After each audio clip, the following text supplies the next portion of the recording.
Hi everyone, welcome to Front Up. Today we're going to be talking to Stephen Heck. Stephen has been working with Tara Riley this summer and she is the town shellfish biologist. So Stephen, tell us the kinds of things that you've been working on with Tara this summer. Well, the primary focus of what we've been doing this summer has been basically a new type of propagation effort that's only been tried a few times before. And definitely not in the Northeast before, and it's called a late larval release strategy. Let's say that again, late larval release. So basically, instead of growing, scallops or oysters or clams or whatever up to, a relatively large size, with a shell and everything like that, it's actually a strategy where, you spawn scallops in particular. Take the larvae, grow it out for 10 days, and then you release it onto the harbor. So basically, until the larvae is somewhere between 10 and 14 days old, scallops in particular, 10 to 14 days, they're free swimming still, and they reside in the upper foot or so of the water column. Mm-hmm. So that allows us to take that larvae and put it into an oil boom that we've set out, in a particular location. And the oil What's boom an goes, oil boom? basically, you use it to, the original intention of an oil boom is to contain, an oil spill. Oh, okay. So basically, it's floating on the surface, and it goes down maybe 2.5 feet, something like that, under the water, basically to, contain an oil spill, or gas spill, or whatever you have. And but for our use, we put it on a particular area, and we're able to put the larvae in, around somewhere between 9 and 10 days, and with the thought that, they'll stay in that, basically they'll stay contained within that oil boom until they start to go through metamorphosis and settle down to the bottom and affix to whatever substrate. That's a natural process. Yeah, natural process. So yeah. they go through a metamorphosis. Mm-hmm. Somewhere between 10 and 14 days. So they change from a larva into... basically, that free swimming larva into, they metamorphosize basically into the organism that will start producing a shell and basically become, basically starting its adult life as a scallop. Okay, and at that stage, the natural process for them is to go then down to the bottom of the harbour and attach themselves to...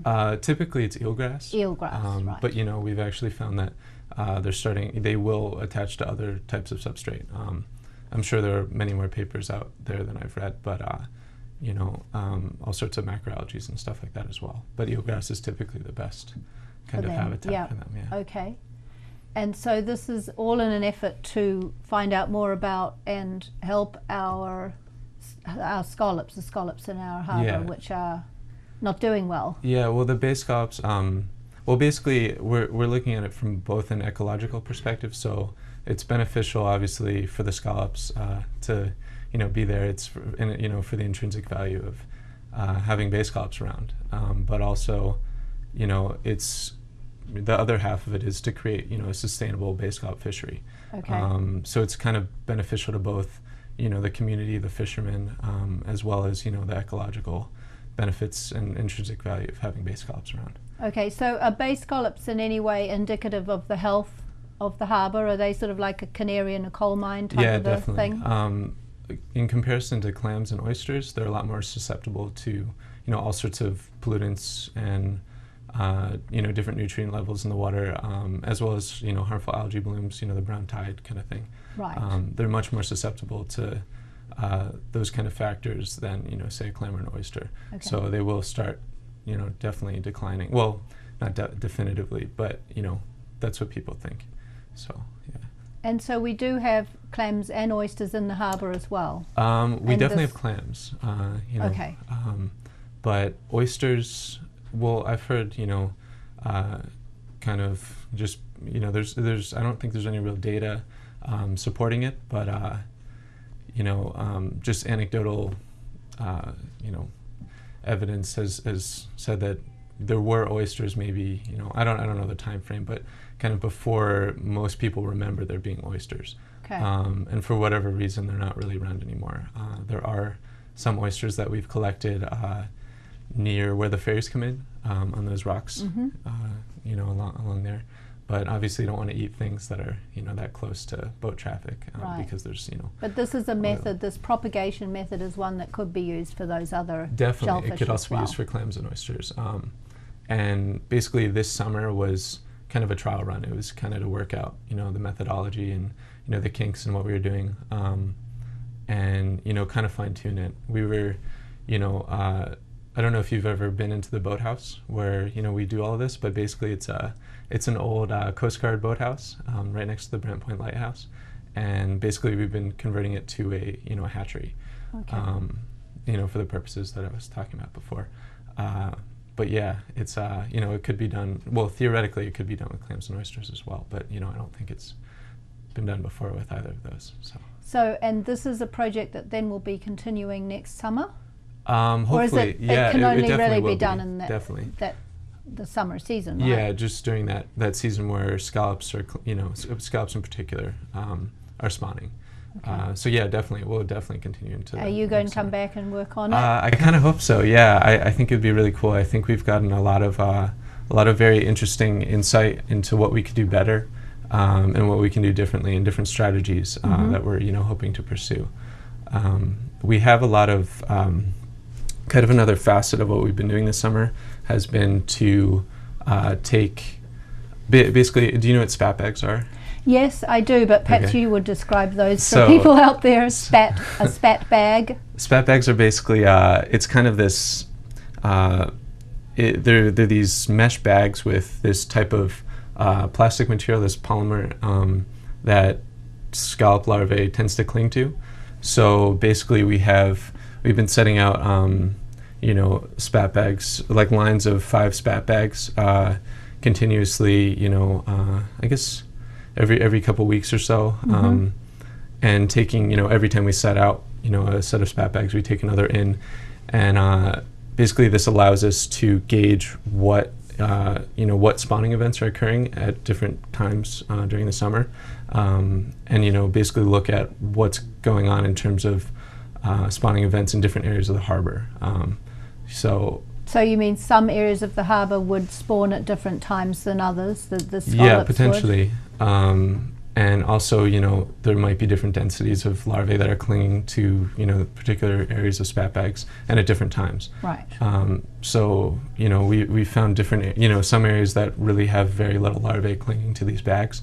In other areas, like actually just outside the harbor, outside there's basically the, you know, the east and west jetties when you're coming into Nantucket Harbor, and there's a little cut in the east one, and we've set out 2 different sites, one set of lines of spat bags just outside that cut, and then one further down, and both of those sites have been incredibly full of, you know, juvenile scallops, which is pretty interesting because you don't have much habitat out there, you know. I mean, there's Right. little patches of eelgrass, but really not very much. So, you know, it could be assumed or that, you know, the larvae are basically just getting washed out to sea and not really surviving.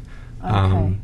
So we've been kind of talking about, with Tara and another guy that I work with, Matt Herr, who's a commercial fisherman out here normally, but an ACL injury kind of allowed him to work with us. So he's been a great help. He's, you know, I don't think we could have done half of what we've done without him. But So this information now that you come up with about where there is more spat than in other places, does that mean that that would be a better environment for scallops to grow potentially in those Yeah. places?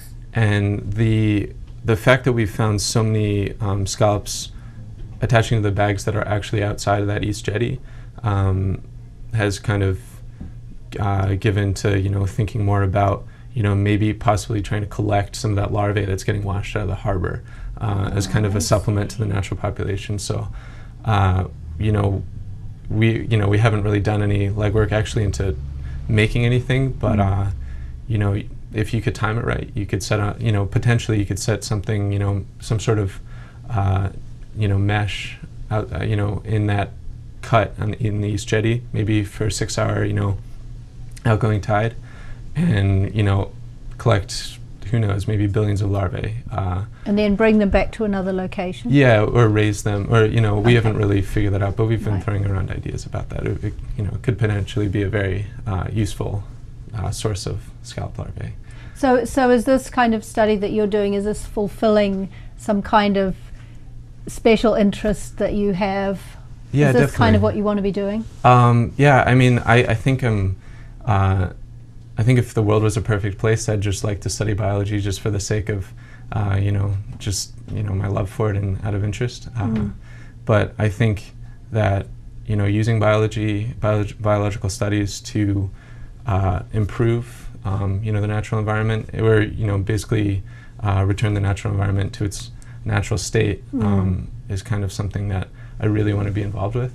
And I think hopefully we'll go back to school for something related to that, something related to conservation biology, and hopefully, you know, in the marine world.